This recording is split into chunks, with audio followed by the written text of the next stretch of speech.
라디오 전망대 정치 한판. 네, 오늘 특별히 목요일에 함께하는 정치 한판 시작합니다. 더불어민주당 서동용 지방분권혁신 공동위원장 그리고 개혁신당 천하람 당대표 권한대행 겸 원내대표 두 분과 함께하겠습니다. 두 분, 안녕하십니까? 안녕하세요. 서동용입니다. 네, 안녕하세요. 천하람입니다. 네, 새 대통령과 함께 새 정부가 출범하고 처음으로 인사드립니다. 저도 감회가 좀 새로운데 두 분은 좀 얼마나 여러 가지 생각이 드실까 싶습니다. 오늘은 근황을 이 질문으로 좀 대신 드릴까 하는데요. 서 위원장님, 새로운 대통령이 선출된 첫날 어제 하루 어떤 마음으로 좀 어떻게 보내셨습니까? 예, 이제 작년 12월 3일 날 저도 놀라고 많은 국민들이 엄청 놀랐던 12.3 내란 사태가 있었고요. 그게 이제 이러저러한 우여곡절을 거쳐 오다가 이번에 이제 이재명 후보를 당선시킴으로써 그 내란 사태가 한 단계 마무리가 된 거잖아요. 그래서 조금 이제 숨을 쉬고 살겠다라는 생각들이 좀 있었고요. 예, 어제 첫날 상당히 좀 기분 좋게 지냈습니다. 예. 천 대표님께서는 어제 하루 종일 국회에서 여러 가지 일정들을 좀 소화하셨던데 이재명 대통령과 비빔밥 오찬도 함께 가지셨더라고요, 보니까. 네, 그렇습니다. 저희 우원식 국회의장이 원내정당 대표와 우리 이재명 대통령님 오찬을 임기 첫날에 또 의미 있게 잘 추진해 주셨고요. 이재명 대통령 같은 경우는 뭐 원래 원내에 계셨고, 또 저도 평상시에도 이렇게 뵙고 했던 사이이기 때문에, 뭐 그렇게 어색하지 않게, 말씀도 나누고 또, 저희 개혁신당 같은 경우는 더불어민주당과는 조금 다른 관점을 가지고 있는 이슈들도 많이 있다 보니까, 그런 부분들에 대해서 저희 우려도 일부 전달드리고, 뭐 의미 있는 시간을 보냈습니다. 예. 자, 그럼 본격적으로 이번 21대 대통령 선거 결과 그리고 그 과정에 있었던 정치권 이슈들 들어보도록 하겠습니다. 자, 먼저 이번 대통령 선거에서 나온 투표율에 대한 전반적인 분석과 총평으로 시작을 좀 해볼까 하는데요. 서동용 위원장님. 이제 이재명 후보가 이길 거라고 하는 거는 오래 전부터 많은 여론조사 결과를 통해서 예측되었던 거고, 선거운동 과정에서도 뭐 저뿐만 아니고 많은 사람들이 그건 예측을 했던 문제라고 생각이 듭니다. 예. 그러나 이제 12.3 내란이 최순실 국정농단과는 비교도 할 수 없을 만큼 심각한 국가 파괴 행위였는데요. 그에 대한 심판으로서 치러진 조기 대선에서 윤석열 당의 김문수 후보표가 생각보다 너무 많이 나왔어요. 그래서 좀 깜짝 놀랐고요. 한국 정치 지형을 포함한 이제 여러 가지 문제들에 대해서 좀 고민을 하게 한 수치가 아닌가 싶었습니다. 그리고 또 하나 제가 좀 말씀드리고 싶은 건 출구조사 결과였는데요. 예. 당선자를 맞춘 걸 빼면 전체 득표율, 지역별 득표율에서 큰 차이를 보였어요. 이게 왜 이런지는 잘 모르겠는데 어쨌든 바로잡을 방법이 없을지 깊은 연구가 좀 필요하겠다 하는 생각을 했었습니다. 방송 3사 출구조사 결과도 사실 그 두 후보 간의 격차가 좀 처음엔 컸었는데 줄어들었습니다. 예, 그리고 뭐 지역별 득표율도 좀 차이가 있었어요, 많이. 알겠습니다. 자, 천하람 대표께서는 개혁신당에서 선대위원장으로 대선을 이끌면서 좀 수고하셨는데 좀 어떤 감정이신지 궁금하고 또 이번 투표율 전반적인 총평도 들어보겠습니다. 네, 우선 선대위원장으로서 대선을 승리로 이끌지 못했기 때문에 굉장히 좀 송구스럽고 큰 책임감을 느끼고 있는 그런 상황입니다. 저희 개혁신당 이준석 후보에게 300만 명 가까운 유권자분들께서 기대를 보내주셨는데 그 기대를 완전히 부응하지 못했다라는 점에서 사실 매우 아쉽고요. 그럼에도 불구하고 저희 개혁신당 같은 경우에는 기존에 한 2%, 3%대의 정당 지지율에 비해서 나름대로 또 성장하는 하나의 발판을 그래도 만들지 않았나, 나름대로 또 좋게 보는 성과도 일정 부분 남겼다라고 평가합니다. 이제 전체적인 선거 판세와 관련해서 서동영 의원님도 말씀해 주셨는데 아마 김문수 후보가 가진 개인기를 높게 평가하시는 분은 많지 않을 겁니다. 국민의힘 일각에서 김문수 후보가 파도 미담만 나온다 이런 얘기 했지만 그거는 국민의힘 내부 지지자들 사이에서의 얘기들인 것 같고요. 저는 이번 선거에서 사실 국민의힘이 비상계엄을 일으킨 그리고 탄핵에 대해서도 명확하게 제대로 된 입장을 내지 못한 윤석열 전 대통령과 얽혀있는 당임에도 불구하고 상대적으로 선전을 했다라고 하는 것은 결국은 이재명 후보에 대한 이재명 대통령이죠. 이재명 당시 후보에 대한 국민들의 좀 반감 같은 것들이 많이 작동하지 않았겠느냐. 사실 국민의힘 선거 캠페인을 전반적으로 보면 김문수 후보나 국민의힘을 적극적으로 지지해달라라는 것보다 이재명 당시 후보를 막아달라라고 하는 것들이 많이 있었고 그런 면에서 유시민 작가도 이재명 대통령이 그렇게 쉽지 않을 것 같다라는 얘기도 하셨는데 결국은 이재명 대통령께서 앞으로 본인에 대해서 좀 낮은 신뢰도를 갖고 있는 국민들을 어떻게 잘 설득하고 또 통합해 나갈 것인가 그런 과제들이 또 많이 남아있는 선거 결과 아니었나 평가합니다. 예, 전반적인 총평 주셨습니다. 고생 많이 하셨고요. 개혁신당 이준석 후보의 득표율 8.34%가 나왔습니다. 이에 대해서 어떤 말씀 좀 주시겠어요, 서동용 의원님? 1차 TV 토론을 이제 보고 나서 그 이준석 후보의 태도에 대해서 여러 말들이 있었지요. 이제 천하람 대표는 이 방송에서 이준석 후보가 얼마나 그 실력을 보여준 거다. 그리고 이재명 후보가 얼마나 준비 안 된 후보인지를 국민께 드러낸 계기였다. 이렇게 주장을 하셨는데요. 그런데 이제 제 주변의 이야기를 좀 들어보면 이준석 후보가 젊은 패기와 함께 전문 지식을 뽐내기는 했지만 이재명 후보에 대한 노골적인 무시와 말 자르기, 멋대로 단언하는 모습들 때문에 이준석 후보에게 실망했다. 이런 평가들이 많았고요. 그리고 이제 그 다음에 이제 그 문재인 젓가락 발언이 있지 않았습니까?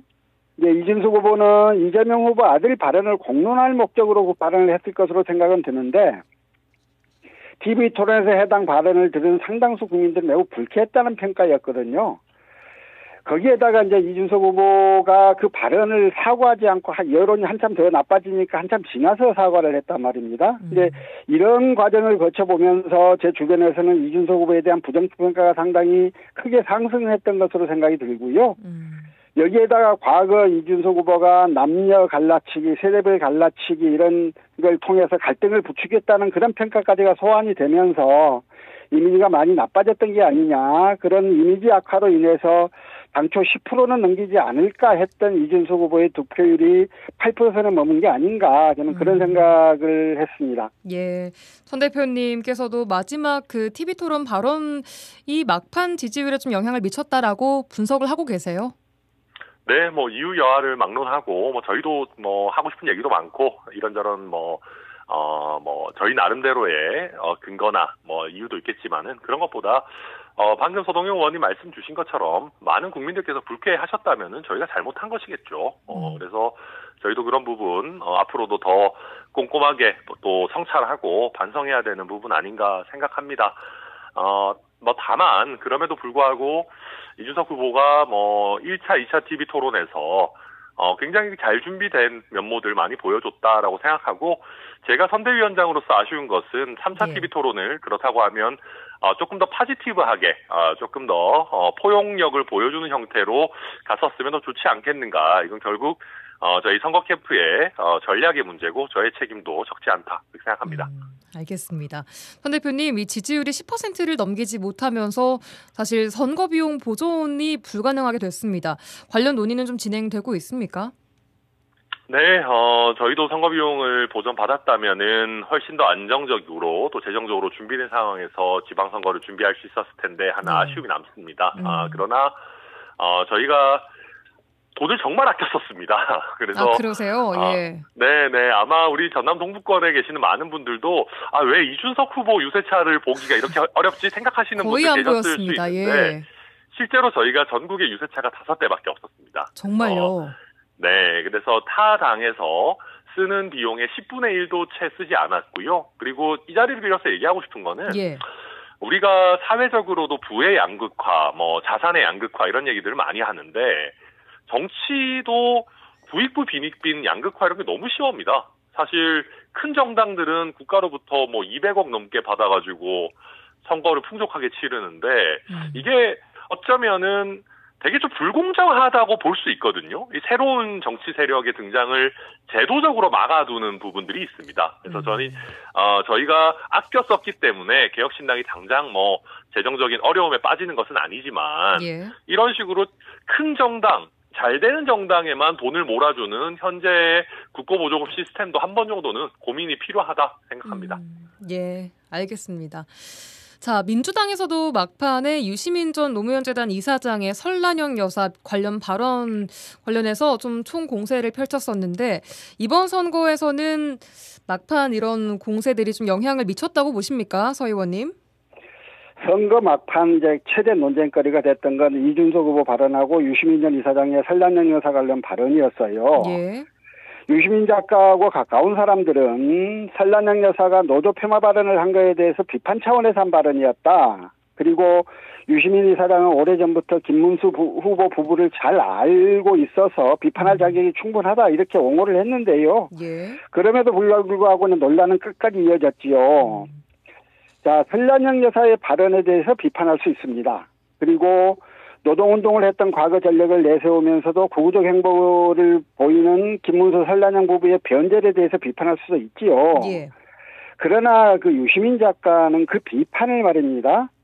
고졸 여사원이 공장에서 서울대 출신 남성을 만나서 결혼해서 인생이 고양되었다고 느꼈을 거다라는 데서 출발을 했어요. 예. 고졸 여사원과 서울대 출신 남성을 대비하는 이야기 구도 속에서 차별의식이 드러났다는 지적이 많았던 거고요. 예. 근데 문제는 이제 그 발언을 해놓고 문제가 됐음에도 불구하고 발언하지 않았죠. 무슨 내계적 접근이니 한목적 조금 더 한 번 해석이니 더 들어갔어요. 예, 예. 예, 이런 이해할 수 없는 말로 사과하지 않고 피해갔는데요. 잘못된 발언이라고 솔직히 인정하고 사과했더라면 하루 만에 끝났을 소동을 유시민 작가가 자신을 지키기 위해서 사과하지 않았고 평소 이재명 후보를 적극 옹호하던 유시민 작가의 발언이다 보니 결과적으로 이재명 후보에게 큰 피해를 주었다. 저는 그렇게 생각을 합니다. 예. 민주당 선대위가 이 발언 이후 진보 스피커들에게 말조심을 공개적으로 당부했을 정도로 발언에 영향이 있었음에도 불구하고 예. 진정성 있게 사과하지 않은 것. 이건 이재명 후보를 위하는 태도는 아니었다. 저는 그렇게 생각이 들었습니다. 선거 결과에도 조금 영향을 좀 미쳤다고 분석을 하세요? 이게 이제 측정은 어렵죠. 측정은 어려우나 저는 뭐 주변의 분들의 반응과 또 여러 가지 것을 살펴보면 선거 결과에 좀 영향을 미쳤을 거다. 그렇게 판단이 됩니다. 예, 천 대표님께서도 보시기에 이준석 후보의 그 막판 발언 논란처럼 이 유시민 이사장의 발언 또한 선거 결과 득표율에 조금 영향을 줬다고 분석을 하십니까? 네, 사실 많은 분들이 조금 더 격차가 많이 벌어지지 않겠는가 했는데 막판에 이제 좀 줄어들었죠, 실제로. 선거 결과도 그렇고요. 그런 것들에 있어서 예. 악영향을 줬다라고 당연히 생각하고요. 특히 이재명 후보도 조금 더 단호한 모습을 보였어야 되는데 제 기억에 당시 후보죠. 당시 후보도 아마 제 기억이 맞다면 유시민 작가가 사과했으니까 국민들께서 용서하실 거다 뭐 이런 식으로 이제 말씀을 하셨어요. 그러다 보니까 조금 같은 편에 대해서 너무 감싸게 하는 것 아니냐라는 또 논란이 좀 지속이 돼서 약간의 마이너스가 약간은 아니죠. 상당한 마이너스가 있지 않았을까 생각합니다. 알겠습니다. 자, 다음은 이제 민주당 득표율을 조금 더 자세하게 좀 뜯어보겠습니다. 민주당에서 목표했던 광주 전남의 투표율 85%, 득표율 90%는 달성하지 못했습니다. 이 지점 어떻게 좀 해석하고 계세요? 서동용 위원장님. 예, 투표율 85%, 득표율 90%가 그렇게 쉬운 목표가 아니잖아요. 이제 호남이 민주당 지지세가 강하기 때문에 과거 김대중 노무현 때의 투표율과 득표율을 감안해서 목표를 그렇게 높게 잡았을 것이지만 예. 이제 이번에 뭐 여러 가지 점들이 작용돼서 이번 득표율이 나온 거 아니겠어요. 근데 전남 전체의 득표율이 85.87%였는데요. 예. 이거 결코 적은 득표율이 아닙니다. 예. 네, 지역별로 좀 이렇게 1등도 있고 꼴등도 있겠습니다만은 그런 것들을 좀 부각해서 불이익을 주려 하기보다는 이재명 후보를 위해서 열심히 선거운동했던 당원들 그리고 시도위원들의 노고를 격려해야 할 때가 아닌가 생각이 듭니다. 예, 천 대표님 보시기에는 광주 전남의 이런 압도적인 민주당 지지세 어떻게 좀 해석하셨습니까? 저는 항상 이제 어느 지역이든 그것이 호남이든 영남이든 좀 적절한 견제와 균형 또 건강한 경쟁이 있었으면 좋겠다라고 하지만은 예. 뭐 유권자들의 선택은 또 그 자체로 존중되어야 되는 것 아니겠습니까? 이번 대선 같은 경우에는 비상계엄과 탄핵에 이어지는 대선이었기 때문에 저는 아까도 말씀드렸지만 이재명 후보에 대한 어떤 약간의 반감, 정서를 가지고 있는 분들이 우리 지역에도 적지 않았다라고 생각합니다. 사석에서 얘기하시고 이런 것들 보면. 예. 물론 이번 대선에 시대적 배경이 있기 때문에 국민의힘을 선택하기는 쉽지 않지만 조금 약간 이제 마음에 편하지 않은 분들이 있었을 거라고 생각하고 만약에 가정입니다마는 이재명 지금 대통령이 아니라 다른 후보가 민주당에서 조금 더 폭넓은 지지를 받는 후보가 나왔다면은 예. 아마 호남에서의 민주당 지지세가 더 강해졌을 수도 있지 않겠나 저는 그렇게 평가합니다. 더 나올 수 있었는데 이재명 후보였어서 이 정도가 나왔던 것 같다. 사실 이 정도면 뭐 많이 나온 거죠. 네. 알겠습니다. 자, 사실 지난 20대 대선과 비교했을 때 이재명 대통령의 당시 득표율보다 광주와 전남 모두 소폭이긴 하지만 조금씩 감소했거든요. 이런 게 방금 천 대표님 말씀하신 부분이 조금 반영이 됐다고 봐야 할까요, 서 의원님? 예, 뭐 이제 지금 이번 대선의 역사적 의미를 우리 호남 분들이 너무 잘 알고 계셔서 예. 그래서 전적으로 이제 민주당 후보의 승리를 위해서 많은 분들이 힘을 모아 주셨는데요. 예. 근데 이제 지난 20대 대선하고 비교해서 뭐 이제 소폭 감소를 말씀하시지만 그 폭이 크지 않아요. 맞습니다. 크지 않고요. 예. 근데 이제 득표율이 좀 감소한 이유를 보면 이준석 후보 때문인 것으로 보여요. 예. 20대 때는요, 이재명, 윤석열 두 분의 그 극단적 대결 속에서 예. 정의당 심상정 후보가 전남에서 1%대를 득표했는데, 예. 이번 21대 대선에서는 이준석 후보가 광양시 6.69%, 순천 5.82%, 여수 5.19% 이렇게 만만치 않은 득표를 했거든요. 예. 그래서 이제 이준석 후보에게 간표가 있기 때문에 이재명 후보 표가 약간 낮아진 거 아닌가 뭐 이런 생각이고요. 그런데 이제 이준석 후보가 뭐 5% 6% 이 정도 얻은 거에 비하면 지난번보다 이번 이재명 후보 그 감소 폭이 그거보다는 훨씬 적으니까 또 이재명 후보에 대한 더 결집도 있었던 면이 있다. 그렇게 생각합니다. 실제로 이재명 후보를 지난 대선에 뽑았던 유권자의 표가 일부는 이준석 후보에게 갔었다라고 지금 분석을 하고 계시는군요. 아니요. 이제 그런 거라기보다는요. 네. 그러니까 그때는 이재명, 윤석열 두 사람의 싸움이었고 이번에는 이재명, 김문수의 싸움이라고 보면 예.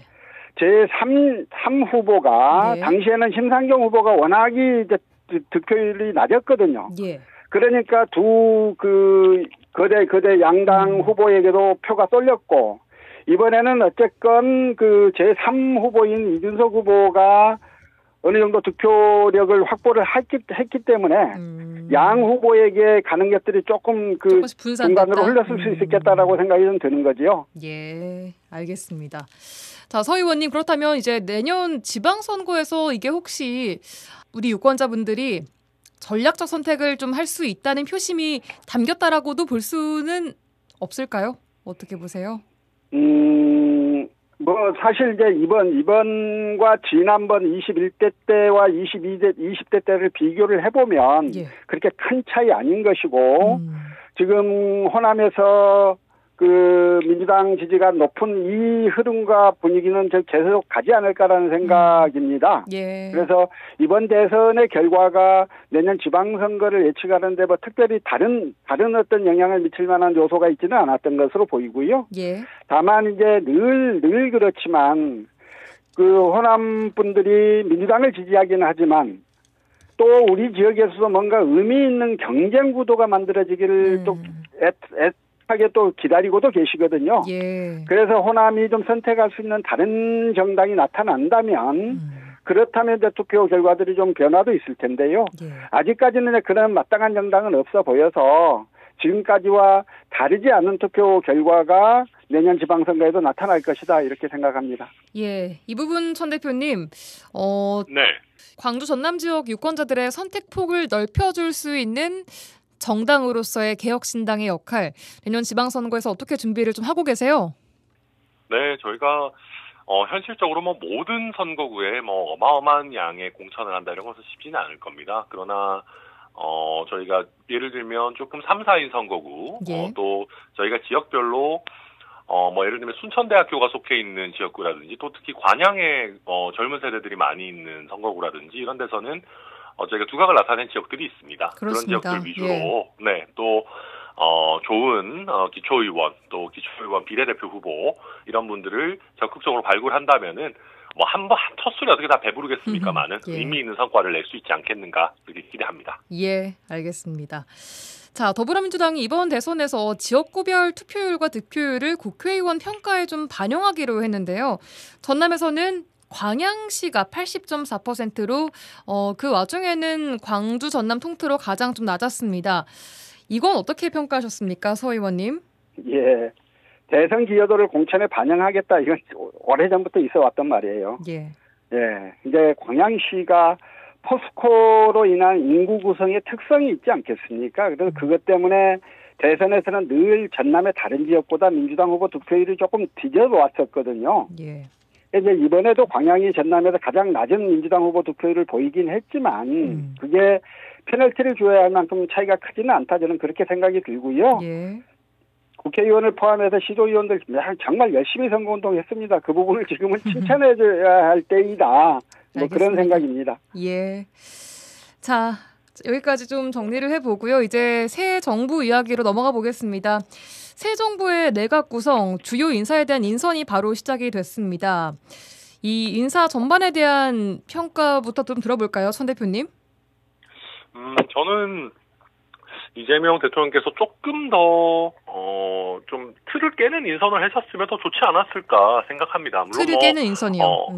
네, 예를 들면 지금 어제도 취임하시면서 통합을 굉장히 많이 말씀하시고 모두의 대통령 그리고 선거 기간 중에도 계속해서 중도보수, 빅텐트 이런 말씀도 많이 하셨기 때문에 이번에 인선에서 조금 더 그런 통합을 상징할 수 있을 만한 인선을 했으면 좋지 않았을까. 꼭 그것이 보수 진영의 인사가 아니더라도 예컨대 비명계 인사라든지 개파색이 좀 옅은 인사라든지 이런 부분들이 나왔다면 좀 더 언행일체의 느낌이 났을 텐데 어쨌든 김민석 수석 최고위원이나 강훈식, 강유정 이런 분들은 전부 이제 캠프에서 핵심적인 역할을 이미 담당하고 계셨던 분들이기 때문에 빠르게 진행한다라는 취지는 이해는 할 수 있겠으나 특별히 어떤 의외성이나 감동이 있는 인선은 아닌 것 같다. 그렇게 평가합니다. 혹시 지금 정치권 내에서 후보군으로 거론되는 호남권 인사들이 좀 있습니까? 천 대표님? 그건 저보다는 서 의원님이 더 잘 아시지 않을까요? 예. 여쭤보겠습니다. 서 의원님? 저도 모릅니다. 모르세요? 요즘 국회에서는 혹시 대통령실에서 전화 올까봐 사우나를 하면서도 전화기를 들고 다닌다 이런 우스갯소리도 들리던데요. 예. 아직 구체적으로 워낙 인사라고 하는 게 소문도 많고 또 실제로 이렇게 접촉을 받은 사람은 끝까지 또 보안을 지켜야 되는 문제가 있기 때문에 여러 말과 또 좀 다른 결과들이 나오기도 하거든요. 근데 저는 이제 이번 새 정부, 이재명 정부가 실현해야 할 최대의 과제는 국민 통합하고 경제 부흥이라고 생각을 하는데. 국민 통합과 경제 부흥. 이걸 가장 잘할 수 있는 인물을 찾아주시면 되는 거고. 지금 이제 국무총리에 대해서는 이제 이재명 대통령과의 친소의 문제를 떠나서. 김민석 국무총리 후보에 대해서는 평가가 어느 정도 좀 이루어진 사람이라고 보여지고요. 또 강훈식 비서실장도 역시 마찬가지입니다. 그래서 지금까지는 괜찮은 인사 구도로 가고 있다는 생각이고 앞으로 이제 더 훨씬 많은 장관들을 포함을 해서 대통령이 임명해야 될 사람이 많습니다. 그런 과정에서 지금 주변에서 여러 가지 우려하거나 기대하는 바들이 사실은 반영돼서 그 인선이 잘 이루어질 걸로 좀 기대를 해봅니다. 말씀하신 것처럼 정말 해결해야 될 과제도 많고 주변에 기대 또한 많은 새 정부입니다. 이재명 정부의 승패를 가르는 지점 어디에 있을 거라고 보십니까, 천 대표님? 아무래도 결국은 문재인 정부 때도 이제 이중잣 때 위선과 내로남불이라고 하는 것들이 굉장히 많이 작동을 했습니다. 이재명 정부도 어마어마한 성과를 내면 좋겠지만은 그러지 않는다 하더라도 본인들의 잘못이나 본인과 가까운 분들의 잘못에 조금 더 엄정한 모습을 보여준다면은 정치에 대한 국민들의 신뢰를 회복하는 데 큰 도움이 될 거다라고 생각하고요. 거기서 조금 더 나아가 본다면 이재명 대통령께서 선거 때 계속 말씀하셨던 것처럼 이념에 갇히지 않고 조금 더 실용적인 모습들, 좌우에 아주 좋은 인재들, 최고의 인재들을 뽑아서 쓰는 기용을 한다면은 저는 성공적인 정부가 될 것이다. 그렇게 기대합니다. 내부 강령파를 좀 잘 다스려 주셨으면 좋겠습니다. 어떤 의미일까요? 사실 요즘 이제 각 진영 논리가 굉장히 이제 단단해졌기 때문에 윤석열 정부가 실패한 거는 윤석열 정부 대통령이 이상한 사람이었던 게 가장 크지만 결국 친윤들이 당을 사유하고 너무 지나치게 브레이크 없이 이렇게 폭주했던 것들이 굉장히 큰 원인이 됐는데요. 지금 더불어민주당 내에서도 어쨌든 친명계 지지를 등에 업으려고 하는 좀 강경파들이 굉장히 많이 있습니다. 이런 분들을 적절하게 대통령께서 개인적으로 또 비서실장이나 정무수석을 통해서 잘 제어를 해야지만 여러 국민들, 특히 중도층이나 타 진영의 국민들이 봤을 때도 좀 온건하고 온당한 국정 운영이 가능하지 않겠는가 그렇게 생각합니다. 예, 알겠습니다. 마지막으로 서 의원님, 이재명 정부의 승패를 가르는 지점은 어디일 것인가? 그리고 새 정부에 바라는 점까지 들어보겠습니다. 저는 역시 가장 중요한 게 국민 통합이라고 생각을 하고요. 예. 극단적인 진영 대결의 정치 구도를 극복하고 공동체 내에 존재하는 다양한 갈등들을 조정, 통합하는 그런 슬기로움을 보여주셔야 합니다. 내랑 극복은 반드시 필요합니다. 그러나 국민을 설득할 수 있도록 명분을 갖고 진행해야 한다고 생각하고요. 예. 정치적 반대자가 하는 모든 행위를 내란으로 몰아붙여서도 안 될 거고 힘으로 숫자로 굴복시키는 방식으로 처리해서도 안 될 겁니다. 그리고 지금까지 이재명 후보를 지지해왔고 또 이재명 정부의 탄생을 많이 좀 침모해 왔던 진보 스피커들도 말을 좀 더 절제하고 예. 통합의 언어를 통해서 민주당 정부에 좀 부담이 되지 않도록 해야 할 필요가 있다는 생각이고요. 대통령이 이제 취임사에서 그런 말 하셨습니다. 모든 국민을 아우르고 섬기는 모두의 대통령이 되겠다. 정말 그래 주시기를 당부드리고 또 기대하고 믿습니다. 예, 여기까지 듣겠습니다. 자, 앞으로 새 정부가 흘러가는 과정 또 방향 또 일주일에 한 번씩 두 분께 여쭙겠습니다. 다양한 시각에서 다양한 의견들 잘 전달해 주시기 바라겠습니다. 정치 한판 여기까지 듣겠습니다. 더불어민주당 서동용 지방분권혁신공동위원장, 개혁신당 천하람 당대표 권한대행 겸 원내대표 두 분과 함께했습니다. 고맙습니다. 수고하셨습니다. 네, 감사합니다.